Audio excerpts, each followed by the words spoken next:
चिंतित होने की बात है या नहीं है, जरा इस पर समझ लेते हैं। हमारे साथ जुड़ गए हैं वेंचुरा सिक्योरिटीज के विनीत बुलंजकर। विनीत जी, बहुत शुक्रिया, आपका स्वागत है आपके 18 स्वदेश पर। फिर से आरोप, फिर से सफाई। हालांकि हम देख रहे हैं कि थोड़ा सा सेंटिमेंटली थोड़े से हम नेगेटिवली रिएक्ट करते हुए शेयरों को देख रहे हैं। विनीत जी, आप किस तरह से देख रहे हैं?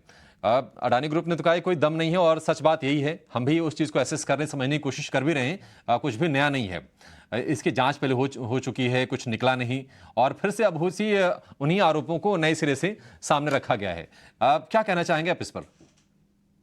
देखिए, दो तीन चीजें बताऊंगा। पहले तो आज थर्सडे एक्सपायरी है, तो लॉजिकल है कि स्टॉक रिएक्ट करेगा आज। हम्म। और ऐसी सेंटिमेंटली डैम्पनिंग न्यूज आएगी तो थोड़ा बहुत करेक्शन आ गया उस स्टॉक में। दूसरी चीज क्या है कि ये जो न्यूज आई है, it is part of the old news only. और ये न्यूज चलने के बाद में स्टॉक का बहुत इंटेंस स्क्रूटिनी हुआ है, ड्यू डिलिजेंस हो चुका है, हर तरह से हुआ है। सेबी के एंगल से हुआ है, बॉन्ड मार्केट की साइड से हुआ है, क्योंकि कंपनी को पैसे रेस करने पड़ते हैं इंफ्रास्ट्रक्चर में, इनको सब जगह जाना पड़ता है पैसे, तो उनको सब एक्सप्लेन करना पड़ता है। पी फंड्स आ गए, सॉवरेन फंड्स आ गए। तो हमें लगता है कि बहुत सारा ड्यू डिलिजेंस, बहुत सारा स्क्रूटिनी हो चुका है, और उसमें से एक ही चीज निकल के आ रही है कि बिजनेस डायनेमिक्स ऑफ बहुत ही फंडामेंटली स्ट्रांग है, कैश फ्लो जबरदस्त है। इतना बड़ा कंपनी होके इतनी बड़ी लेंडिंग बोरिंग होने के कारण भी इनकी जो डेट टू एबिटा है 2.5-3 साल है, वो कोई इतना जोखिम वाला चीज नहीं। इंफ्रा कंपनीज में इससे बदतर होते हैं। और इस कंपनी ने ना पिछले 20 सालों में इतने सारे इंफ्रा में अप्स एंड डाउन साइकिल्स आए हैं, इनमें से बहुत अच्छी तरह से अक्रॉस डिफरेंट गवर्नमेंट्स के रेजिम्स के अंदर ये उभर कर कंपनी आज ये मुकाम पे पहुंच गई है। तो हमें लगता है कि कंपनी में कोई प्रॉब्लम नहीं है, और हमें लगता है कि इन्वेस्टर्स को बरकरार रहना चाहिए। इसमें एक ही चीज है कि जब तक आपका सेबी का फॉर्मल अनाउंसमेंट नहीं आएगा, क्लीन चिट नहीं मिलेगा, तब तक ये थोड़ा सा एम्बियंस में एम्बिवेलेंट मूवमेंट्स आते रहेंगे मार्केट में, और आपको सिर्फ वो सेबी के रिपोर्ट का सबर करना चाहिए। देवेन चौकसी जी भी हमारे साथ अभी जुड़ रहे हैं। तो देवेन जी, मेरा पहला सवाल आपके लिए यही रहेगा कि जो एलिगेशंस अभी वापस से उभर के आ रहे हैं मीडिया रिपोर्ट्स में, इसमें कुछ नया तो नहीं है, तो क्यों ये एलिगेशंस, ये टाइमिंग कुछ आपको डाउटफुल लग रहा है जो एलिगेशंस अभी आए हैं उसको लेकर? और ये क्यों एलिगेशंस अभी आए होंगे वापस से, क्यों उभर के उन्होंने वापस ये एलिगेशंस मीडिया में रिलीज किए हैं और मार्केट के सामने रखे होंगे? इसके बारे में आपका क्या कहना है? मेरा मेरा ऐसा समझना है कि आई think the short American short seller and the firm I think which has basically circulated this particular report to the media, I think they lack the courage of facing the Indian regulator. In my viewpoint, I think if they indeed have conviction, they should basically उनको Indian regulator को face करना चाहिए।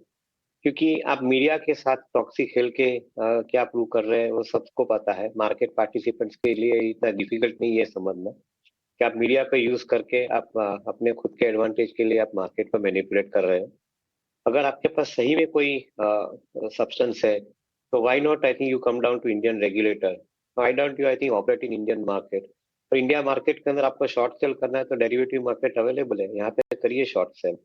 Agar if you don't want to do that, then probably I think this kind of proxy is not suggesting anything good about, I think, the intention of the players who are operating. That सही is बात my है। first viewpoint. ये media reports फैलाई जाती हैं। देवन भाई कहना है कि आप रेगुलेटर को अप्रोच कीजिए, आप सरकार को अप्रोच कीजिए अगर आपके कुछ एलिगेशंस हैं तो। लेकिन लास्ट टाइम जब हिंडनबर्ग की जब रिपोर्ट जब सार्वजनिक हुई, जब हमने शेयरों की पिटाई होती हुई देखी अडानी ग्रुप की, उसके बाद एक धड़ा ऐसा भी था जिनका ये कहना था कि जॉर्ज सोरोस या फिर जो ग्लोबल एक्सपर्ट है, जो अमेरिकन बेस्ड जो लोग हैं, उनको अमेरिका की तकलीफें नहीं दिखती हैं, उनको सिलिकॉन वैली बैंक के संकट नहीं दिखते हैं, बैंकिंग क्राइसिस में किस तरह से घपले घोटाले हो रहे हैं वो नहीं दिखते हैं, लेकिन भारत पर नजर जरूर रहती है। और इस बार भी आरोप लगाए जा रहे हैं कि जो निवेश आ रहा है अडानी ग्रुप की कंपनीज में, उसको लेकर वो सवाल खड़े कर रहे हैं। विनीत जी, कोई चिंतित होने की जरूरत है निवेशकों को? नहीं, चिंतित होने की जरूरत नहीं है। जैसे मैंने बोला आपको कि आप है ना बिजनेस बाय कर रहे हो, दूसरा कोई क्या ले रहा है उस पर आपको ध्यान नहीं रखना है। आपको देखना है कि जो बिजनेस आप इन्वेस्ट कर रहे हो वो कितना स्ट्रांग है। अगर आप जिस बिजनेस में इन्वेस्ट कर रहे हो वो स्ट्रांग है तो चलता रहेगा। अभी जैसे मैंने बताया आपको कि 20 साल में इंडिया में कितने इंफ्रास्ट्रक्चर डिस्ट्रक्शन वाली साइकिल्स आई है, इनमें से ये उभर के ही बाहर आया है। और अगर आप इनके जो कैश फ्लोज देखेंगे इतने स्ट्रांग है कि इनके 2-3 साल मैक्सिमम 3.5 साल में इनका पूरा डेट रीपे हो जाता है। तो हमें नहीं लगता है कोई गुंजाइश है। और इनके जो प्रोजेक्ट्स है ना, आप देखेंगे कि फिक्स प्राइस कॉन्ट्रैक्ट्स है, 25-35 साल तक इनको कैश फ्लोज देते रहते हैं और ये बिग टिकट प्रोजेक्ट्स है and these are all sovereign projects backed by the government of India. तो वहां पे प्रोजेक्ट रिस्क भी कम हो जाती है। तो हमें लगता है कि बहुत ही बेहतरीन बिजनेस बिल्ड किया है, execution qualities best in class है एंड हर एक प्रोजेक्ट टाइम के पहले खत्म करते हैं तो आपको है ना एक return on the equity immediately चालू हो जाता है।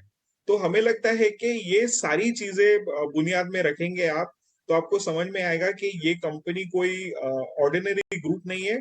इनके स्टॉक्स काफी कॉम्पिटिटिव प्रोफेशनल बिजनेसेस है, प्रोफेशनल मैनेजमेंट है और हमें लगता है कि एक बार ये सेबी की क्लीन चिट आ जाएगी इसके ऊपर, उसके बाद में ये स्टॉक काफी ऊपर की छलांग लगाएगा। ठीक है, सेबी की क्लीन चिट का इंतजार है, लेकिन सुप्रीम कोर्ट ने जो एक्सपर्ट कमेटी बनाई थी उसने एक तरह से क्लीन चिट दे दी थी और इसके बाद हमने देखा है कि जब से ये पूरा मैटर अनफोल्ड हुआ है तो ऑलरेडी जो निवेश आ रहा है, जो एफपीआई जो इन्वेस्टमेंट कर रहे हैं कंपनी में, उस पर सेबी की स्क्रूटनी है, उसकी नज़र है। सुप्रीम कोर्ट ने तो ऑलरेडी उनकी जो एक्सपर्ट कमेटी थी जिसमें कि बहुत ही कहें कि रसूखदार लोग थे, ऐसे लोग जिन पर पूरा देश भरोसा करता है, उन्होंने अपनी तरफ से कह दिया कि उन्होंने अपनी जांच भी पूरी कर ली, क्लीन चिट भी दे दी, कुछ भी ऐसे रॉन्ग डूइंग्स के उनको फाइंडिंग्स मिले नहीं। देवेन भाई, एक सवाल आपसे, अब जैसा कि विनीत जी कह रहे हैं कि आप बिजनेस देखिए, कंपनी का कारोबार देखिए और शायद कारोबार देखे ही जो ग्लोबल निवेशक हैं, जीक्यूजी पार्टनर जैसे वो आ रहे हैं, उसके बाद हमने शेयरों को फिर से हम अच्छे से रिकवर होते देख रहे हैं। आज की गिरावट करना क्या है, थोड़ा सा और नीचे आए तो बल्कि क्या लेने का सोचना चाहिए? See, fundamentals of respective companies within the group काफी हद तक strong है. At a group level, they are making around 60,000 crore worth of EBITDA. करीबन 20% रेट से ग्रोथ साथ में ग्रो हो रहा है and I think if you count this numbers then probably 3.5-4 साल के अंदर आपका पूरा डेट भी इसके अंदर रीपे हो जाता है। तो I think this issue is absolutely going in favour of the company and the group that I think they are having robust business model, cash generating business model. Now individual companies जिसके अंदर आपको शायद ज्यादा ध्यान देना है, उसके अंदर पोर्ट का जो कारोबार है, that business remains absolutely very convincing business. Even the transmission का जो कारोबार है, that business also remains absolutely very convincing business, क्योंकि cash generation I think is remaining significantly higher. Again I think the business which they are incubating in Adani enterprise, that also remains I think fairly convincing because airport के अंदर से, road के अंदर से cash generation on a regular basis हो रहा है। तो मैं ऐसा समझता हूँ कि इन्वेस्टर को अपने फंडामेंटल्स के साथ में ध्यान रख के इंडिविजुअल कंपनी के ऊपर अप्रोच रखना चाहिए। और maybe I think you should be, if you are investor for long term, then I think it makes more sense for buying into infrastructure assets. तो ये चीज ध्यान में रख के आपको इन्वेस्टमेंट करना चाहिए। मैं नहीं मानता हूँ कि आई थिंक ये बदलाव कुछ कोई भी कारण से कोई बदलाव आ रहा है। ऑन द कॉन्ट्री, मैं समझता हूँ कि कोई भी ग्लोबल इन्वेस्टर को इंडिया के अंदर इंफ्रास्ट्रक्चर में पैसे इन्वेस्ट करने हैं तो probably Adani infrastructure companies, I think they remain largely, I think, more convincing than anything else. So, मैं ऐसा समझता हूँ कि I think the fundamental merit should be looked into when buying into the stocks. Vineet जी, एक बहुत छोटा answer आपसे चाहेंगे सर, चूंकि देवेन भाई भी कह रहे हैं कि आपने बिजनेस देखिए और हमने देखा है कि जब वो शेयर जब उस वक्त गिर रहे थे ना, तो तमाम लोगों का कन्विक्शन था कि अडानी पोर्ट में कोई दिक्कत नहीं है, अंबुजा में कोई दिक्कत नहीं है। आपके टॉपिक्स थोड़ा संक्षेप में आंसर दीजिएगा sir. Adani Ports, Adani Enterprises, Adani Energy Solutions, followed by Ambuja. ये 4 शेयर। बहुत शुक्रिया विनीत जी और देवेन भाई, आपका ये चर्चा करने के लिए और चीज़ों को क्लियर करने के लिए और सही पर्सपेक्टिव में सही खबर या फिर सही एनालिसिस दर्शकों के सामने रखने के लिए।